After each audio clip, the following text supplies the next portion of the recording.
आप सभी दर्शकों को नमस्कार और जोहार। आप देख रहे हैं PSA लैब न्यूज और मैं हूं आपके साथ संपादक अशोक कुमार झा।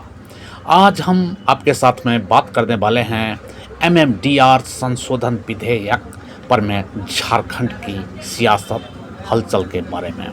अब हम देखते हैं कि क्या झारखंड अपने खनिज अधिकारों के लिए एक लंबी लड़ाई लड़ती है या फिर इसे ज्यों की त्यों स्वीकार कर लेती है।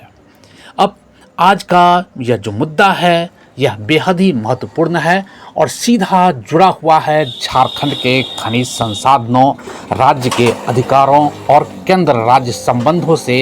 यह सीधा सीधा सवाल जुड़ा हुआ है।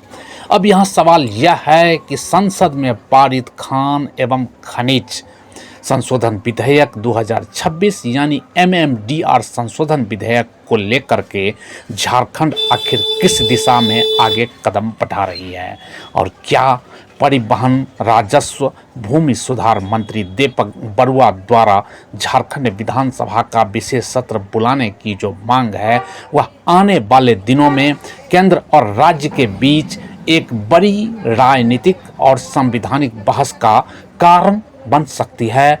इस पर में हम आइए पूरे मामले को समझते हैं। झारखंड का जो खनिज संसाधन है वही राज्य की सबसे बड़ी ताकत है। झारखंड केवल एक राज्य नहीं है बल्कि देश की महत्वपूर्ण खनिज संपदा का एक बहुत बड़ा केंद्र है।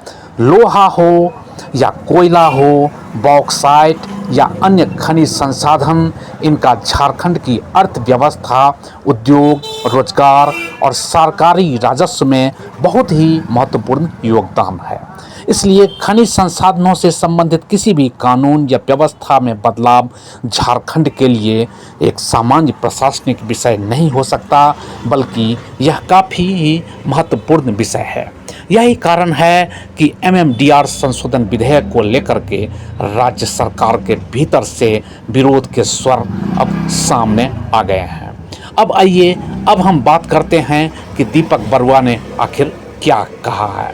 झारखंड के मंत्री दीपक बरुआ ने मांग की है कि इस विधेयक को लेकर के झारखंड विधानसभा का तत्काल विशेष सत्र बुलाया जाए। उनका तर्क है कि मामला केवल कर या राजस्व का नहीं है बल्कि यह विषय काफ़ी महत्वपूर्ण है और यह राज्य के अधिकारों से, राज्य की वित्तीय स्वायत्ता से, खनिज संसाधनों पर में राज्य के हितों से और सबसे महत्वपूर्ण संघीय ढांचों से यह महत्वपूर्ण सवाल जुड़ा हुआ है। मंत्री का कहना है कि झारखंड को इस मामले में रक्षात्मक रवैया नहीं अपनाना चाहिए बल्कि संवैधानिक, कानूनी और राजनीतिक स्तर पर में मजबूती से अपना पक्ष रखना चाहिए। अब क्या विधानसभा का विशेष सत्र बड़ा राजनीतिक संदेश होगा? अब इस पर में अब हम बात करते हैं। अब सवाल उठता है कि झारखंड विधानसभा का विशेष सत्र बुलाया जाता है तो उसका आखिर महत्व क्या होगा? मेरी नज़र में इसका महत्व केवल विधानसभा की बहस तक ही सीमित नहीं रहेगा। विशेष सत्र के माध्यम से राज्य सरकार, केंद्र सरकार को यह संदेश दे सकती है कि झारखंड अपने प्राकृतिक संसाधनों और अपने वित्तीय हितों से जुड़े मामलों में अपनी बात मजबूती से रखना चाहता है।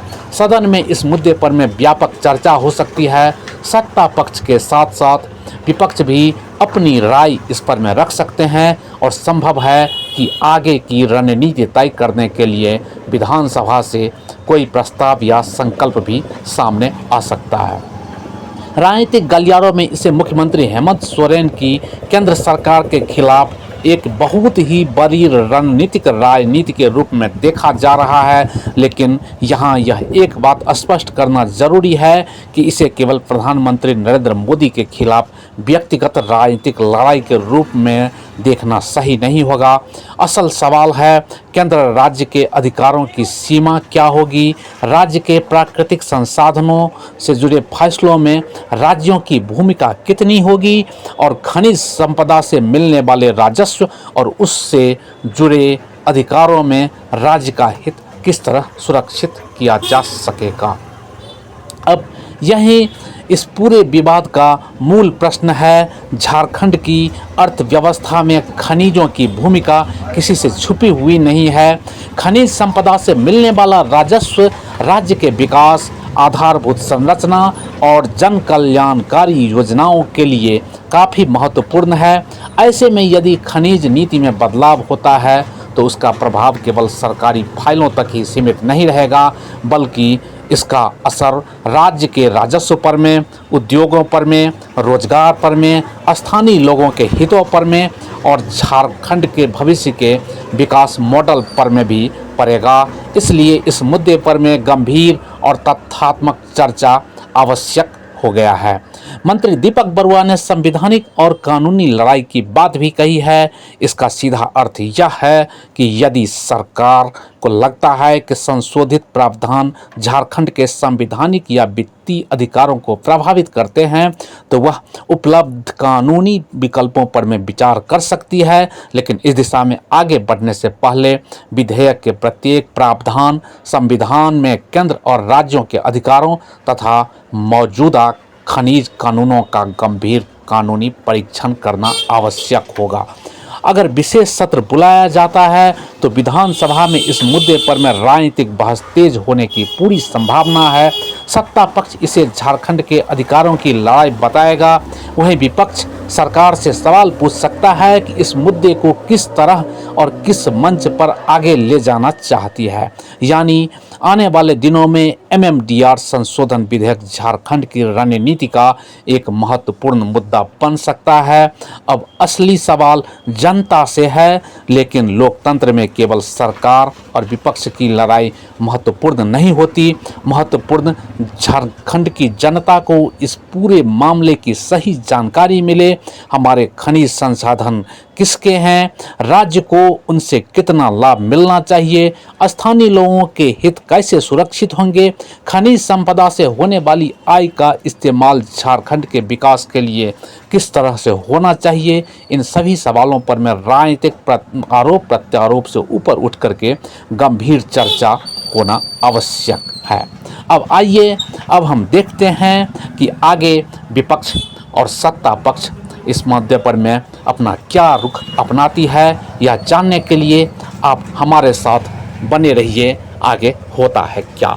PSA लाइव न्यूज़ से मैं हूं आपके साथ संपादक अशोक कुमार झा। हम फिर मिलेंगे आपसे बेहतरीन और ताज़ा खबरों के साथ। नमस्कार।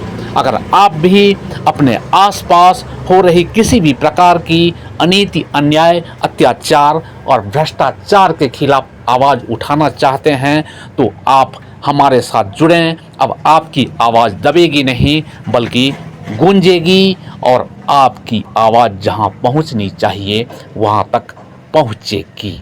अन्याय सहने वाला भी उतना ही अपराधी होता है जितना कि अन्याय करने वाला होता है। इसलिए अन्याय, अनीति, अत्याचार और भ्रष्टाचार के खिलाफ अपना आवाज़ बुलंद करें और आपकी आवाज़ उठाने के लिए PSA लाइव न्यूज़ हमेशा आपके साथ है।